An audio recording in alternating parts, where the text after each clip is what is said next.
Question है एक, देखो जी वेक्टर ए दिया है आपका 3i cap minus J cap plus 7k cap, 3i cap minus J cap plus 7k cap,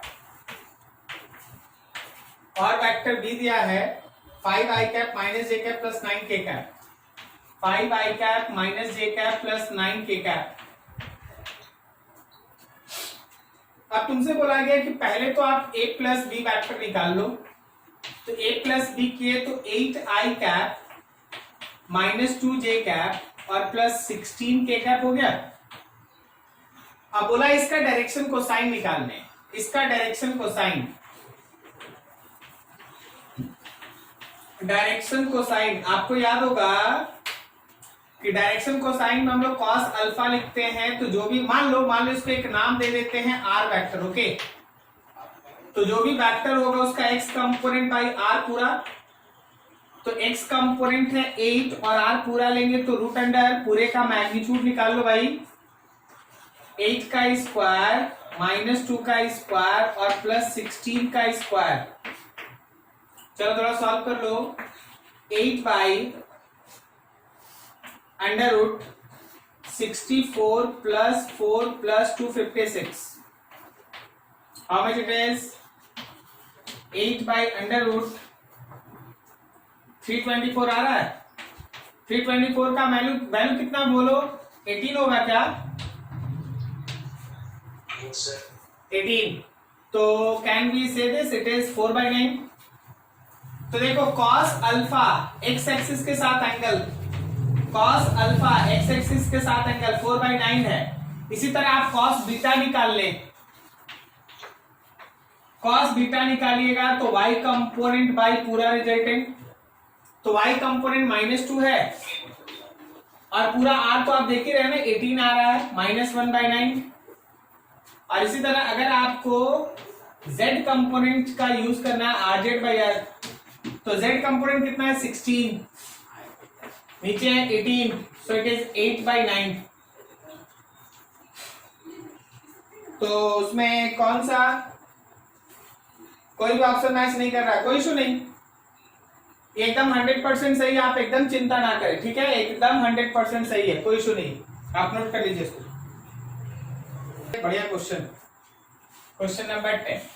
आपके पास 3 पॉइंट है, एक पॉइंट ए है, 3 है, -1 है और 2 है, फिर एक पॉइंट बी है 1 -1 -3, 1 -1 -3, और फिर एक पॉइंट सी है 4 -3 1, 4 -3 1।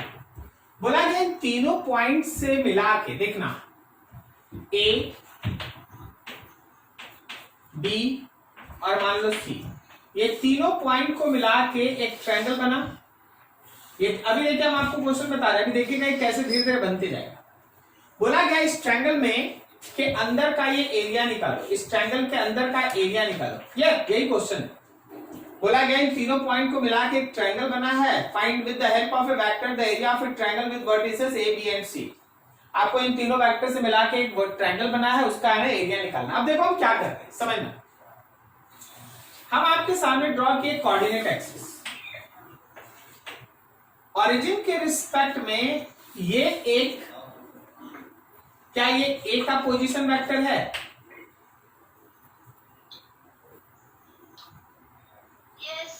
क्या ये बी का पोजीशन वेक्टर है, और क्या ये सी का पोजीशन वेक्टर है। अच्छा, अगर हम ए का पोजीशन वेक्टर लिखें तो क्या वो 3i cap minus J cap plus 2k cap होगा। अगर बी का पोजीशन वेक्टर लिखें तो 1i cap minus J cap minus 3k cap होगा। और अगर हम सी का पोजीशन वेक्टर लिखें तो 4i cap minus 3j cap plus k cap होगा। ठीक है जी, कोई दिक्कत नहीं यहां तक, सब कोई कंफर्टेबल, कहीं कोई प्रॉब्लम तो नहीं है। आप देख, बी से ए तक एक वेक्टर मानते हैं, बी से ए तक एक वेक्टर मानते हैं, इसका नाम दे देते हैं position vector of A with respect to B. और बी से सी तक भी एक वेक्टर मान लो, क्या हम इसका नाम दे सकते हैं position vector of C with respect to B. कोई दिक्कत नहीं ना? अरे बोलो, ध्यान दो, हम बोल चुके क्वेश्चन बढ़िया है तो ध्यान दीजिए। हम ए का पोजीशन वेक्टर बी के रिस्पेक्ट में ऐसे दिखा सकते हैं, this is position vector of A with respect to B. इसी तरह हम इस पॉइंट के रिस्पेक्ट में सी को भी तो दिखा सकते हैं ना। अब कोई सोचेगा सर ऐसा कर ही क्यों रहे हैं, तो हम आपको बता रहे हैं ना, देख ये दो वेक्टर पे अब ध्यान देना, क्या इसको मिलाइएगा तो एक पैरेललोग्राम बन गया। अब आप बताइए क्या आपको याद है लास्ट आप पढ़ के गए थे कि मैग्नीट्यूड ऑफ क्रॉस प्रोडक्ट का हाफ एरिया ऑफ ट्रायंगल होता है। Yes sir. पता, हम आपको यहां ले जा रहे हैं, ठीक है, हम आपको यहां ले जा रहे हैं, बस अब उसी के लिए तैयारी हो रहा है। देखो ये मेरा एक वेक्टर होगा, मतलब आर ए बी एक वेक्टर होगा, जो उसके हिसाब से अगर हम बात करें तो ये ए है, ओके। फिर देखो मेरे पास आर सी बी एक वेक्टर होगा, जो उसके हिसाब से बात करें तो बी है। अगर ए और बी मिलकर एक पैरेललोग्राम बनाया तो हम इसका क्रॉस प्रोडक्ट निकालेंगे, क्रॉस प्रोडक्ट के मैग्नीट्यूड का आधा कर देंगे तो एरिया ऑफ द ट्रायंगल होगा। Yes sir. जिनका क्वेश्चन है अंजलि समझ में आ रहा है? Yes sir. ठीक है, तो अब अपना काम क्या है ना कि इसको किसी तरह से फाइंड आउट करना, और उसके लिए हम यूज करेंगे using triangle law in triangle O A B. O A B में ट्रायंगल लॉ लगाओ। देखो आर बी वैक्टर और R A B vector R A के बराबर होगा, R B vector plus R A B vector is equal to R B R A के बराबर होगा। तो देखो तो आर ए बी क्या लिखेंगे, आर ए बी के लिए आर ए में से आर बी को माइनस कर दें, तो आर ए में से आर बी को माइनस कीजिए, चलिए कर लीजिए। 3 - 1 2 आई कैप माइनस प्लस 0 जे कैप खत्म, 2 - 3 5 के कैप। सिमिलरली जरा इसमें गौर करना, इसी तरह यहां देखना, इसी ट्रायंगल में using triangle law in O B C. अच्छा हम एक बार में लिख दे, क्या यहां से R C B R C minus R B आएगा? बोलो बोलो। ठीक है, तो आरसी में से आरबी को माइनस करो, 4 - 1 3 आई कैप, -3 + 1 -2 जे कैप, 1 + 3 4 के कैप। हो गया भाई, चला आ जाए इधर। नाउ ए वेक्टर जो एक्चुअली मेरा आर ए बी था वो कितना है, तो वो है 2 आई कैप प्लस 5 के कैप। फिर एक वेक्टर बी है, वो कितना है, बी कौन है, बी है तो आर सी बी है, और वो कितना है, तो वो है 3 आई कैप -2 जे कैप प्लस 4 के कैप। 3 आई कैप -2 जे कैप प्लस 4 के कैप। हमको क्या चाहिए, तो हमको चाहिए area of triangle. Area of triangle के लिए आपको सबसे पहले ए और बी का क्रॉस प्रोडक्ट निकालना है, उसका मैग्नीट्यूड का हाफ कर देना है, और हमको लगता है कि आप ये कर लेंगे। Yes sir. तो बहुत दिमाग शांत करके इधर से इधर तक नोट करो, अच्छे से समझो, बेहतरीन क्वेश्चन। क्लियर है? नोट करो अच्छे से, चैट सेक्शन में डाला हुआ है तो क्वेश्चन लिखाने का जरूरत नहीं, इसको कंप्लीट करो। एक क्वेश्चन है, क्वेश्चन नंबर 12 लिखा है,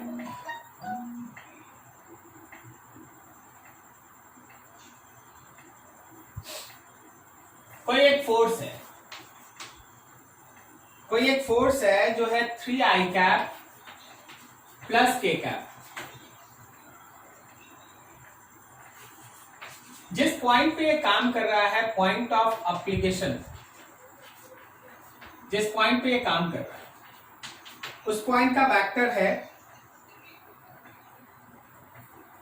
2i cap minus J cap plus 3k cap.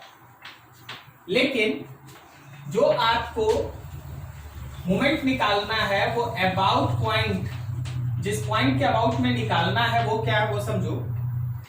तो वो है हम लोगों का i cap plus 2j cap minus k cap,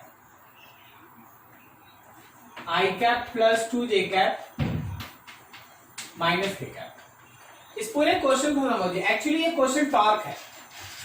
हम आपको बताते हैं टॉर्क कहलाता है moment of any force acting at point P about any other point, मान लो Q। तो देखो भाई, ये वाला काम करेगा P वेक्टर की तरह और ये काम करेगा Q की तरह। तो देखिए पहले तो आप चीज को समझिए, पहले आप चीज को समझिए। जब आप ये टॉर्क लिखते हैं तो टॉर्क होता है R क्रॉस F। याद आया आपको क्रॉस प्रोडक्ट? जब आप टॉर्क लिखते हैं तो लिखते हैं ना R क्रॉस F। तो ये R क्या है? ये R होता है P point with respect to Q।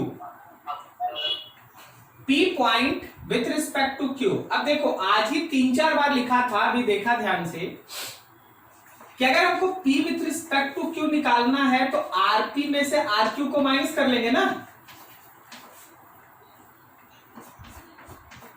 क्या ये लाइन से ये लाइन आप समझे? Yes sir. तो RP वेक्टर था मेरे पास 2i cap minus J cap plus 3k cap और इसमें से माइनस करना था RQ को। RQ मतलब ये वाला minus i cap minus 2j cap plus k cap और इन सब का क्रॉस प्रोडक्ट निकालना था इस फोर्स के साथ। और फोर्स है हम लोगों का 3i cap plus k cap. So how much it is? 2i cap minus I cap. So it is I cap minus j cap minus 3j cap 3 plus 4k cap का cross product निकालना है 3i cap plus k cap के साथ, 3i cap plus k cap के साथ। अब आप तो यहां से जानते ही हैं टॉर्क निकालना I j k I j। आई में क्या क्या पुट कर दे? 1 माइनस 3 और 1 है माइनस 3 है 4 है तो 1 है माइनस 3 है। और दूसरे में क्या लिखे? तो 3 लिख दे, फिर 0 लिखे, 3 लिखे, 0 लिखे, 1 लिखे, फिर 3 लिखे और 0 लिखे। क्या कर लेगा ना यहाँ काम?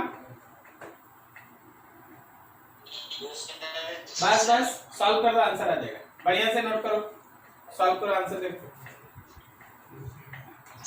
हाँ बोलो बोलो बोलो क्या? क्योंकि हमको P पॉइंट का पोजीशन चाहिए Q के रिस्पेक्ट में।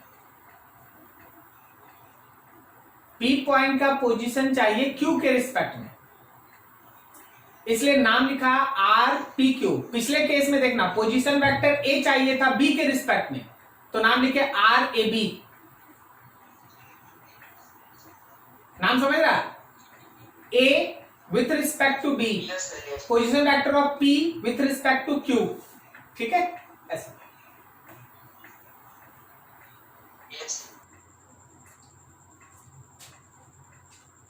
देखिए अगला क्वेश्चन ये है कि आपके पास दो वेक्टर है। एक वेक्टर है 4i cap minus J cap plus 3k cap, 4i cap minus J cap plus 3k cap, और दूसरा वेक्टर है minus 2i cap plus J cap minus 2k cap. बोला गया, तुमको बोला गया कि एक ऐसा वेक्टर निकालो जो दोनों पे परपेंडिकुलर हो, लेकिन उसका मैग्नीट्यूड 18 हो, लेकिन उसका मैग्नीट्यूड 18 हो। अब देख हम क्या बोल रहे हैं समझना। तुमको बोला गया find a new vector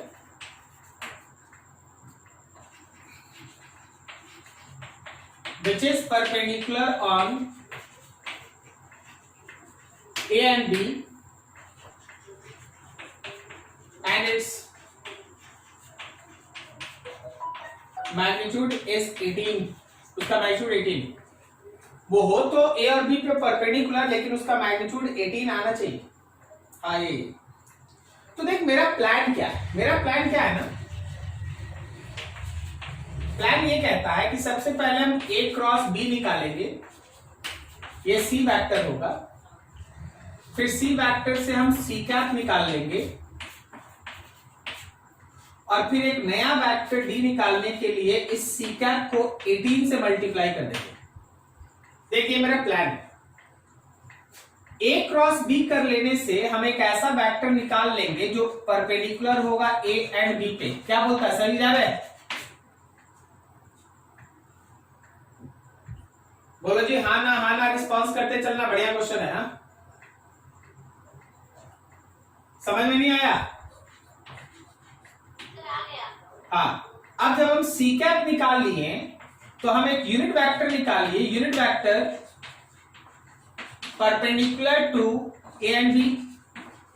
C cap निकालने का मतलब है कि unit vector perpendicular to A and B. Unit vector का मतलब क्या है कि उसका मैग्नीट्यूड 1 है, लेकिन वो ए और बी पे परपेंडिकुलर है। तो जब हम एक नया वेक्टर चाहते हैं जिसका मैग्नीट्यूड 1 नहीं 18 हो, तो 18 से मल्टीप्लाई कर दिए। Yes sir. क्या आपको ये प्लान समझ में आया? स्टेप 1, स्टेप 2 और स्टेप 3 समझ में आया? यस। बस अब कैलकुलेट कर दो आंसर। तो जब आप सी निकालने जाएंगे, ए क्रॉस बी करने जाएंगे, तो आप लगाएंगे ये ट्रिक, आई कैप जे कैप के कैप आई कैप जे कैप। ए लिखेगा 4 - 1 3, 4 - 1 3, 4 और -1, और बी लिखेगा -2 1 और -2, -2 1 और -2, -2 और 1। तो आप फटाफट लिखेंगे यहां पर आई कैप 2 - 3 -5, सॉरी 2 - 3 -1 ना, प्लस जे कैप 6 + 8 6 - 6 + 8 -6 + 8 +2 प्लस के कैप 4 4 -2 2 हो गया। तो मेरे ए क्रॉस बी का वैल्यू या बोलो सी वेक्टर का वैल्यू है -i cap 2 J cap and 2 के कैप। कैलकुलेशन देखते जाना, कहीं गड़बड़ होगा बता देना। तो सी वेक्टर के बाद अब सी कैप का बारी। सी कैप का मतलब हो गया सी वेक्टर में उसी के मॉड से डिवाइड करना, -i कैप + 2 जे कैप + 2 के कैप डिवाइडेड बाय √, -1 का स्क्वायर 2 का स्क्वायर एंड 2 का square. So your C cap is -i cap + 2 J cap + 2 के कैप बाई √4 4 और 1 √9 9 का 3 हो गया। So it is -i cap 2 J cap 2 के कैप डिवाइडेड बाई 3 √9 का 3 सी कैप आ गया। लेकिन हमको तो चाहिए we want a new vector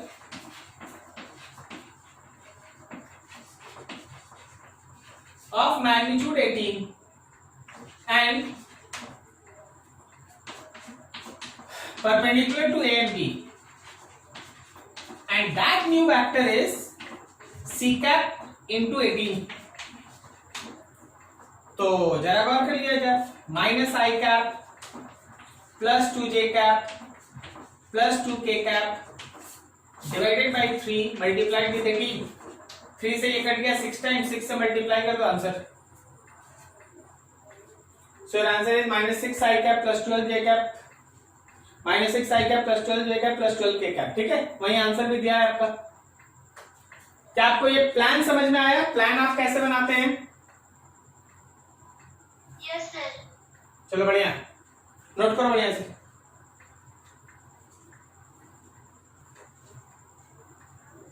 sir हाँ बोलो। सर हम लोग यहाँ पे ए क्रॉस बी निकाले, उसी से तो परपेंडिकुलर वेक्टर निकल लिया है ना, तो सर आगे का प्रोसेस फिर बात मान गई आपका, एकदम मान गई, एकदम आप सही बोले कि हाँ ये परपेंडिकुलर वेक्टर निकल गया। लेकिन थोड़ा इसका मैग्नीट्यूड निकाल लो तो। इसका मैग्नीट्यूड निकालिएगा तो 1 का स्क्वायर, 2 का स्क्वायर और 2 का स्क्वायर मतलब √9 मतलब 3 है ना। इसका मैग्नीट्यूड 3 है, लेकिन तुम्हारे क्वेश्चन में बोला गया कि उसका मैग्नीट्यूड 18 होना चाहिए। आप बोलिए। सर तो दो वेक्टर पे एक ही परपेंडिकुलर वेक्टर होता है ना? हाँ बिल्कुल होता है, दो वेक्टर पे एक ही परपेंडिकुलर वेक्टर होता है। एकदम आप सही बोल रहे हैं, हम आपको दिखाते हैं ना, आप देखिए।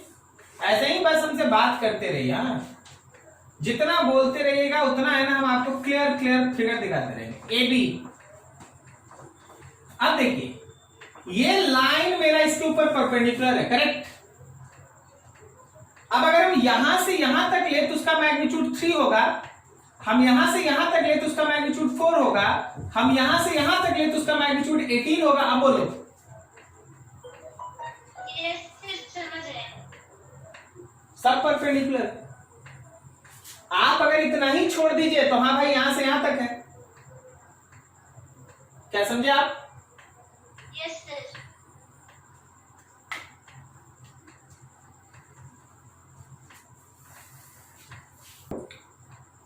आप जिनका क्वेश्चन था एक बार रिपीट कीजिए तो हम थोड़ा शॉर्टकट में उसको लिख देते हैं।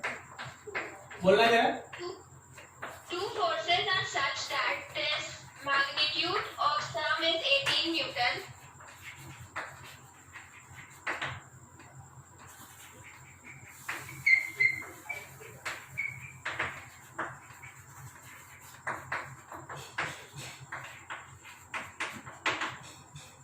And their resultant is perpendicular to the smaller force.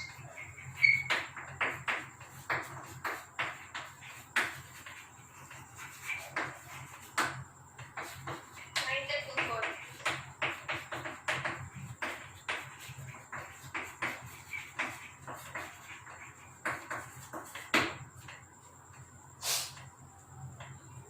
देखो जी,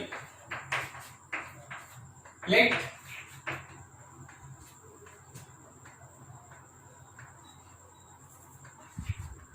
A is one force, या ऐसे लिखते हैं। Let F1 is equals to x, तो क्या हम F2 को 18 माइनस x लिख दें? Yes sir. बोला है ना दोनों फोर्सेस का सम जो है वो 18 है, तो अगर F1 को हम x लिखेंगे तो F2 मेरा 18 माइनस x हो जाएगा। ठीक है, अब क्वेश्चन में आगे देखना। क्वेश्चन ये लिखता है कि resultant is perpendicular on smaller force. According to question, resultant is perpendicular on smaller force. Resultant जो है वो स्मॉलर फोर्स पे परपेंडिकुलर है। अब आप अपने दिमाग पे गौर कीजिए, क्या आपको ऐसे करके एक टॉपिक पढ़ाया गया था कि ए के ऊपर रिजल्टेंट परपेंडिकुलर होगा, बी वेक्टर इधर होगा, तो इनका हम लोग ऐसे ड्रॉ करते हैं। और आपको याद होगा इन दोनों के बीच का हम लोग cos थीटा निकालते थे, and cos theta is equals to minus of a by B.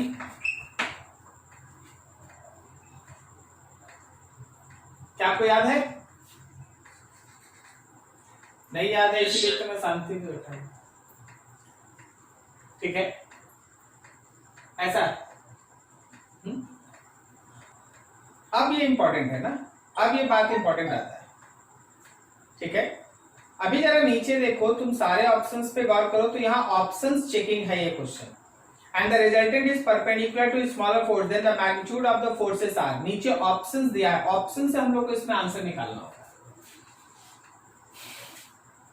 चलो देखो, तो हम लोग के पास है cos theta is equals to minus of a का वैल्यू सपोज x मान लेते हैं, तो b मेरा 18 माइनस x है। ठीक है, आप जब इन पर्टिकुलर फोर्सेस को ऐसे रिजॉल्व करते हैं, ठीक है, तो आप इस पूरे चीज पे जब ध्यान दिए, two force such that the sum of their magnitude is 18 and the resultant is perpendicular to the smaller force, then the magnitude of the forces are. अब मेरे पास ए ऑप्शन में क्या लिखा है कि 12 न्यूटन है और 6 न्यूटन है, तो स्मॉलर फोर्स 6 है। ठीक है, अभी हम लोगों के पास बी ऑप्शन में क्या लिखा है, 13 और 5 है, 13 न्यूटन है और 5 न्यूटन है। इसी तरह सी ऑप्शन में है 10 Newton and 8 Newton, 16 Newton and 2 Newton. ठीक है, आपको यहां पे चेक करना पड़ेगा फर्स्ट ऑप्शन के हिसाब से, फर्स्ट ऑप्शन के हिसाब से स्मॉलर फोर्स ए है, स्मॉलर फोर्स ए है, तो थोड़ा सा यहां से हम लोग कर लेते हैं ऐसा, एक बार निकाल लेते हैं। tan alpha is equal to, याद रखना, b sin theta by a plus b cos theta. तो ये रहता, हम लोग क्या माने हैं ना कि a पे परपेंडिकुलर है, तो a is smaller force, a is smaller force,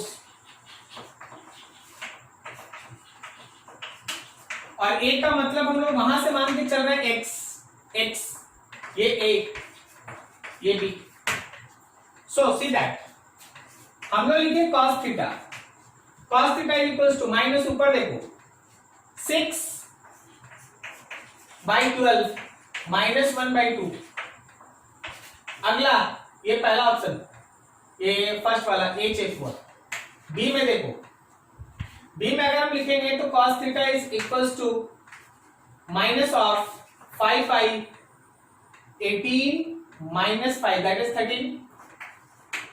ठीक है, अगला हम लोगों के पास सी ऑप्शन है, cos theta is equals to minus 8/10, और लास्ट वाला डी ऑप्शन है cos theta is equals to minus 2/16। अब आप सोच के बताइए कि स्मॉलर फोर्स के साथ परपेंडिकुलर का ये केस आपको समझ में आ रहा, 5, 13, तो एक और होता है हम लोगों के पास 12। क्या आप ये समझ पा रहे फिगर, ट्रायंगल? आप ट्रायंगल पे ध्यान दो, ट्रायंगल पे ध्यान दो, बेस है 5, ठीक है, 13 ये, तो क्या ये 12 हुआ? So this is the case, ये रहा रिजल्टेंट, ये रहा मेरा एक वेक्टर और ये रहा मेरा दूसरा वेक्टर। क्या आप समझ पा रहे? बाकी ये परपेंडिकुलर आप किसी केस में नहीं बना पाइएगा, आप केवल परपेंडिकुलर इस केस में बना पाइएगा। 5, 13 और 12 तीन मिलकर परपेंडिकुलर होता है, जानते हैं आप? नहीं? अच्छा, पाइथागोरस थ्योरम आता है? Yes sir. ठीक, तो अब देखो पाइथागोरस थ्योरम में 13 है, 5 है, हमको तो पता है 13, 5 और 12 होता है, अब आपको नहीं पता तो आपको सब में चेक करना पड़ता। पाइथागोरस थ्योरम आप इसमें लगाएंगे नहीं आएगा, केवल यहीं पे आएगा जिसमें आपका अगला वैल्यू है 12 आ जाएगा। ठीक है, सो रिजल्टेंट इज परपेंडिकुलर। देखो ऐसे ही क्वेश्चन में देखिए, आप बोले ना ऑप्शन, ऑप्शन से ही हम इसमें आगे बढ़ सकते हैं, नहीं तो यहां तो बहुत सारा आंसर है, लेकिन आपके क्वेश्चन के लिए this answer is suitable. Check करो थोड़ा आंसर, आंसर चेक कर लो जी, सही है ना? Yes sir. ठीक है, तो आपको ऑप्शन से चलना पड़ता है क्योंकि इसमें सब आंसर सही है, सब आंसर सही है, लेकिन आपके क्वेश्चन के लिए जिसमें resultant is perpendicular on smaller vector वो ये है। ठीक है, नोट कर लीजिए इसको। कुछ और है क्या किसी का? सर इसमें आप ऑप्शन बी सिलेक्ट किए। बी इसलिए सेलेक्ट किए ना कि राइट एंगल ट्रायंगल में यही दो एजेस होता है, ये हाइपोटेनस होता है, ये बेस या परपेंडिकुलर, तो अगला वैल्यू 12 आता है, यही राइट एंगल ट्रायंगल है। बाकी राइट एंगल ट्रायंगल आप इन तीनों में नहीं बना पाइएगा, राइट एंगल ट्रायंगल केवल इसी में बनेगा, तभी रिजल्टेंट ए और बी पे, ए पे परपेंडिकुलर होगा। यहां देख नहीं रहा, यहां राइट एंगल ट्रायंगल है,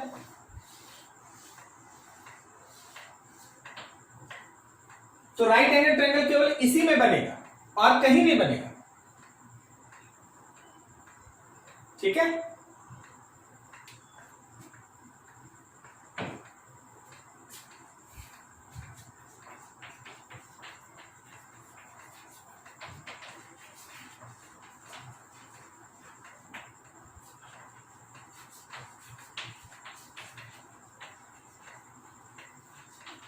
नाम है स्केलर ट्रिपल प्रोडक्ट, स्कूल के सिलेबस में नहीं है, बट आपको थोड़ा समझना है, काम आता है, कंपटीशन पॉइंट ऑफ व्यू से देखना है। देखिएगा ध्यान से, let 3 vectors A, B and C। हमारे पास 3 वेक्टर है, इन तीनों वेक्टर को लेके आप बनाइए एक पैरेललोपाइड। पैरेललोपाइड किसको कहते हैं? आप क्यूब समझते हैं ना, क्यूब या क्यूबॉइड आप समझते हैं ना?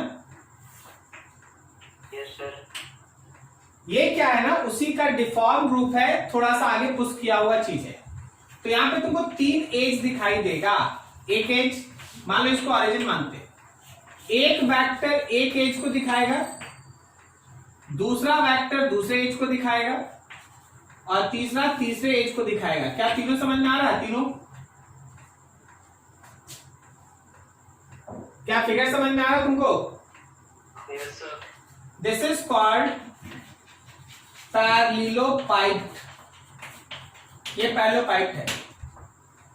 तो जब कभी भी आप 3 वेक्टर से पैरेललोपाइड के 3 एजेस को दिखाते हैं, जब आप 3 वेक्टर से पैरेललोपाइड के 3 एजेस को दिखाते हैं, तो किसी भी 2 वेक्टर का क्रॉस प्रोडक्ट का जब हम लोग तीसरे वेक्टर के साथ डॉट प्रोडक्ट लेते हैं, जब हम लोग तीसरे वेक्टर के साथ डॉट प्रोडक्ट लेते हैं, then it will be equals to volume of parallelopiped. तब वो हमारे उस पैरेललोपाइड के वॉल्यूम के बराबर हो जाता है। अब जरा सोच के बताना, जब आप A क्रॉस B करेंगे तो ये आपको वेक्टर मिलेगा कि स्केलर? वेक्टर मिलेगा। और इस वेक्टर को जब आप डॉट प्रोडक्ट C से मल्टीप्लाई करेंगे तो अब आपको क्या मिलेगा? वेक्टर की scalar? Very good, scalar. Scalar. Finally तुमको इसका आंसर वेक्टर नहीं, फाइनली तुमको इसका आंसर स्केलर मिलेगा, इसलिए इसके नाम में लगा scalar triple product. Final answer scalar होगा, स्केलर। बात समझ में आया? ठीक है, स्केलर क्वांटिटी आपको मिलने वाला है। So it is called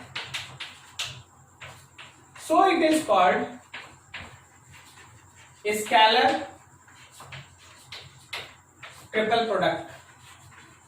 so it is called scalar triple product, इसलिए हम लोग इसको स्केलर ट्रिपल प्रोडक्ट है। पहले आप A क्रॉस B करेंगे, ओके? जब आप A क्रॉस B करेंगे यू गेट अ वेक्टर, और फिर इस वेक्टर को जब आप डॉट प्रोडक्ट C से कीजिएगा तो आपको मिलेगा फाइनली स्केलर। कोई दिक्कत नहीं किसी को? क्या आप समझे यहां तक? Yes sir. हाँ ठीक है।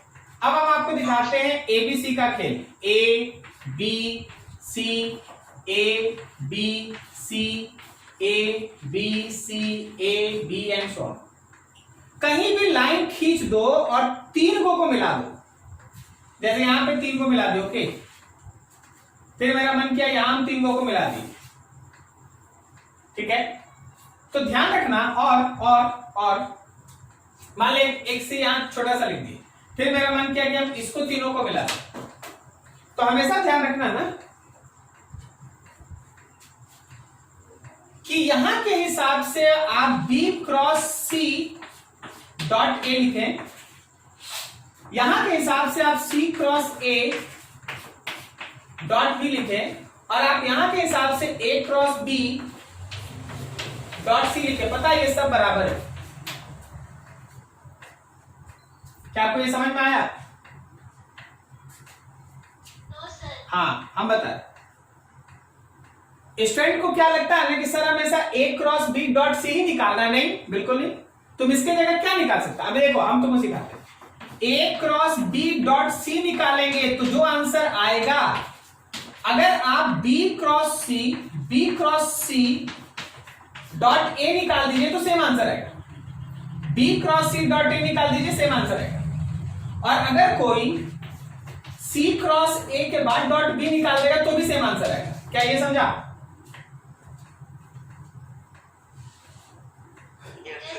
ठीक है ना?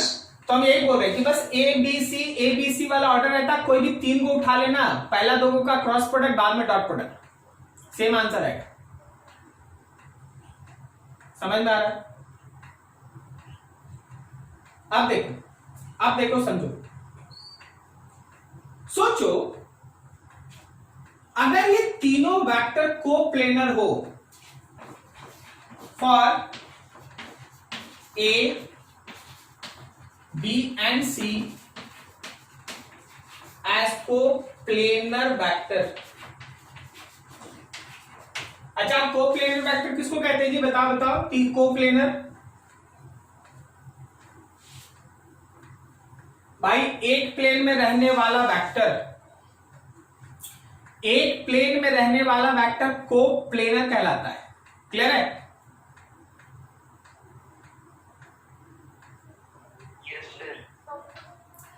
अब अगर 3 वेक्टर कोप्लेनर है तो क्या तुम उससे कोई पैरेललोपाइड बना पाएगा? No sir. नो। ठीक है, इसका मतलब अगर 3 वेक्टर कोप्लेनर है या बोला है प्रूफ करने के लिए, तो उससे पैरेललोपाइड अगर नहीं बनेगा तो उसका वॉल्यूम 0 आना चाहिए। So remember, for A, B, C as coplanar vector, A cross B का डॉट प्रोडक्ट C के साथ 0 आएगा। ओके, कोई भी क्वेश्चन ऐसा देखना अभी तक वेक्टर में क्या पढ़ा। अगर 2 वेक्टर को परपेंडिकुलर दिखाना है तो डॉट प्रोडक्ट, अगर 2 वेक्टर को पैरेलल दिखाना है तो क्रॉस प्रोडक्ट, और अगर 3 वेक्टर को कोप्लेनर दिखाना है तो स्केलर ट्रिपल प्रोडक्ट। क्या आपको समझ में आ रहा? Yes sir. तो अगर 3 वेक्टर को कोप्लेनर हमको दिखाना पड़ेगा तो उसका स्केलर ट्रिपल प्रोडक्ट 0 कर देंगे। क्लियर है? अब एक लाइन और, क्या तुमको याद है कि ए क्रॉस बी जो है परपेंडिकुलर होता है ए एज वेल एज बी पे? क्या तुमको ये लाइन याद है? लास्ट में पढ़ा होगा। ठीक है, बिल्कुल सही, वेरी गुड। तो जरा हमको तुरंत फटाक से कोई बताएगा क्या कि ए क्रॉस बी का डॉट प्रोडक्ट ए के साथ कितना होगा? सर ए 0। बस सर ये क्या कर रहे हैं? देख भाई देख, पढ़ाया हुआ चीजें यूज कर रहे हैं। जब मेरा ए क्रॉस बी, ए देख, ए वेक्टर, ये रहा बी वेक्टर, और ये रहा ए क्रॉस बी। ओके, जब मेरा ए क्रॉस बी ए पे परपेंडिकुलर है तो डॉट प्रोडक्ट में तो cos 90 आएगा ना? नहीं समझा? क्या सबको समझ में आ रहा क्या बोल रहे हैं? Yes sir. तो जब यहां डॉट प्रोडक्ट आप ए के साथ लीजिएगा तो 90 डिग्री की वजह से उसका डॉट प्रोडक्ट 0। ठीक है? Yes sir. इसी तरह से भी मिला लो। अगर हम ए क्रॉस बी का डॉट प्रोडक्ट बी के साथ है, क्या your answer is again 0? Yes sir. This is all about scalar triple product. ये है तुम्हारा scalar triple product. Scalar triple product 3 vector के बीच का होता है, जिसमें हम लोग 2 वेक्टर के क्रॉस प्रोडक्ट को तीसरे वेक्टर से साथ डॉट प्रोडक्ट लेते हैं, तो ये तीनों वेक्टर से मिलकर जो बना हुआ पैरेललोपाइड होता है उसके वॉल्यूम के बराबर होता है। ठीक है। जो हमारे पास पहला दो वेक्टर का क्रॉस प्रोडक्ट है वो एक वेक्टर देगा, लेकिन फिर से जब हम डॉट प्रोडक्ट लेंगे तो ओवरऑल स्केलर क्वांटिटी मिल जाएगा। इसी स्केलर क्वांटिटी के मिलने की वजह से इसका नाम में स्केलर ट्रिपल प्रोडक्ट मेंशन है। आप जब इन वेक्टर्स का क्रॉस प्रोडक्ट में स्केलर ट्रिपल प्रोडक्ट निकालते हैं तो आप A cross B dot C कर सकते हैं, फिर आप B cross C dot A कर सकते हैं, फिर आप C cross A dot B भी कर सकते हैं। सब आंसर सेम है, सब आंसर सेम। अगर आप तीन वेक्टर का कोप्लेनरिटी प्रूफ करते, कोप्लेनर वेक्टर्स है, तो आप याद रखिए कि उनका स्केलर ट्रिपल प्रोडक्ट 0 होगा। अब final A cross B A और B के परपेंडिकुलर होता है, तो जब A क्रॉस B का डॉट प्रोडक्ट A से निकालेगा तो भी 0 होगा, और A क्रॉस B का डॉट प्रोडक्ट B से निकालेगा तो भी 0 होगा। फिर से देख लो, कोई डाउट है पूछ लो, खत्म हो गया वेक्टर।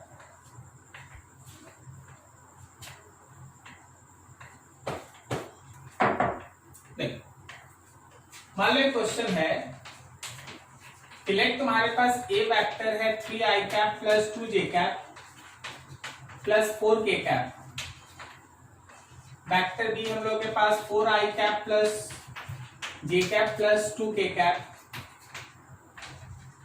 एंड वेक्टर C है we get that mi cap plus 2j cap plus k cap. Find value of m so that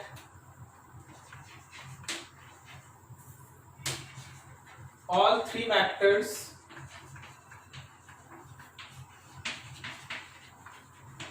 becomes coplanar। सारा का सारा तीनों वेक्टर कोप्लेनर हो जाए। अब जैसे ही मेरे दिमाग में तीन वेक्टर कोप्लेनर दिखेगा, मेरे दिमाग में स्ट्राइक करना चाहिए कि हाँ हमको कहीं कुछ सिखाएगा।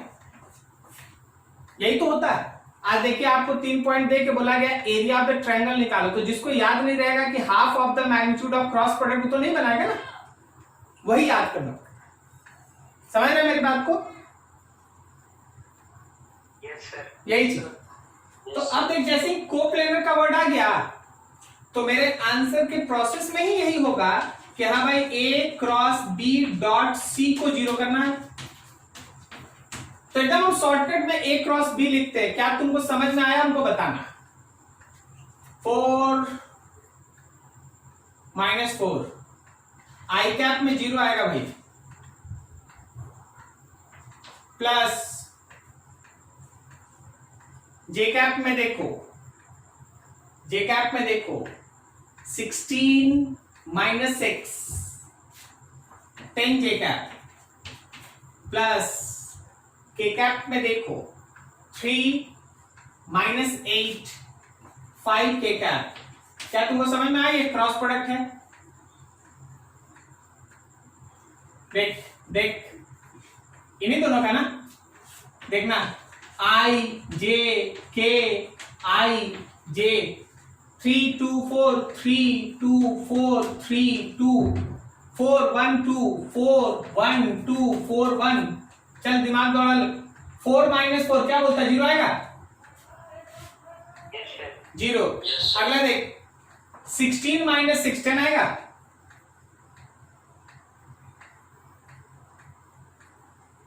बोलो बोलो। और अगला देखो 3 माइनस 8 3 माइनस 8 5 आएगा? Sorry minus 5 minus. अब डॉट प्रोडक्ट सी के साथ, सी का dot product mi 2j plus के शुड बी 0। अब डॉट प्रोडक्ट में क्या होता है? x का x के साथ, y का y के साथ और z का z के साथ। लो यहां तो खत्म, वैल्यू ही हो गया। ये तो क्वेश्चन ही ऑथेंटिक नहीं रहा। थोड़ा सा वो डाटा बदल लेने दीजिए जी, थोड़ा सा वो डाटा बदल लेने दीजिए। यहाँ 2 के जगह में कर दीजिए 4 कर दीजिए। 4 to 8 माइनस 4, यहाँ 4 बच जाएगा।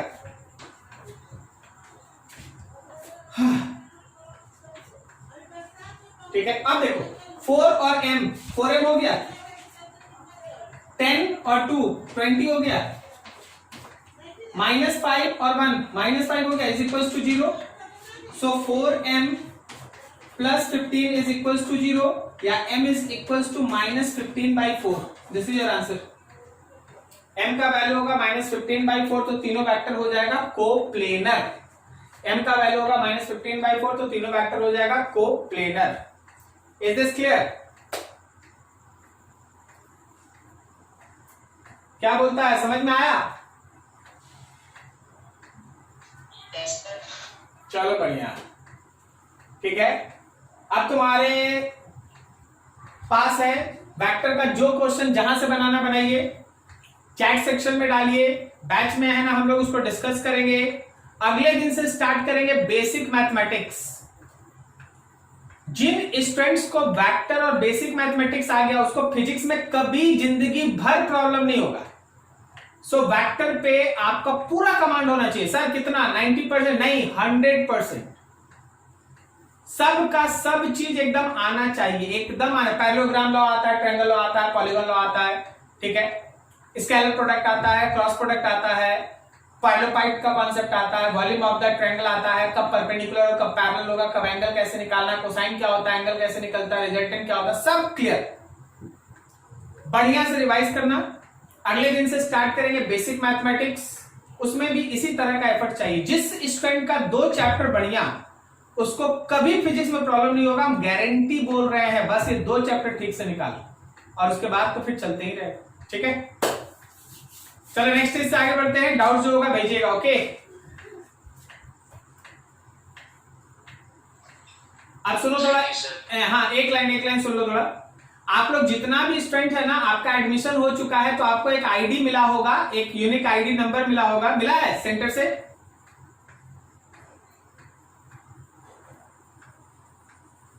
No, sir. अच्छा ठीक है, तो सेंटर पे कॉल कर लो, जो भी हैं, संतोष सर है, मैडम है, जिनके पास भी आपका है, आप कॉल कर लीजिए, उनसे आईडी लीजिए। अपने नाम के बगल में आईडी लिख के अगली बार से एंटर कीजिएगा, ठीक है। अपने नाम के साथ जैसे अभी आप लिखते हैं, जैसे मान लो मेरे पास कोई स्टूडेंट है, इसका नाम है विवेक 11cc लिखा है, तो विवेक 11cc के साथ ब्रैकेट में वो अपना आईडी भी डाल दे, ताकि पता चल जाए कि नहीं बच्चा है ना ऑलरेडी है ना, इसका एडमिशन हो चुका है और उस हिसाब से है ना उस पे काम मतलब चलते रहता है, पता चल जाता है कि इनका एडमिशन हुआ है नहीं हुआ है। तो ये चीज डाल के रखना। अगर एडमिशन नहीं हुआ होगा ना तो फिर आपको फोन उन जाएगा, आपको एडमिशन कराना पड़ेगा, क्योंकि अब इतना ज्यादा तो नहीं, आप देख ही रहे लॉकडाउन का इफेक्ट है, हम लोग का भी बहुत सारे फैकल्टी लोग है, सबका पेमेंट वेमेंट करना पड़ता है, तो एडमिशन अब होना चाहिए, ये बहुत हो गया। और आप देख ही रहे जैसे पढ़ाई आज हो रही वैसे 2 साल होते रहेगा, हम यही बोल सकते हैं। ना आपके सामने ये चेहरा बदलेगा, ना आपको पढ़ाने का तरीका बदलेगा, जैसे आज पढ़ा रहे वैसे हमेशा पढ़ाए। क्लियर है? चलो नेक्स्ट से आगे बढ़ते हैं। Thank you, thank you. Thank you, sir.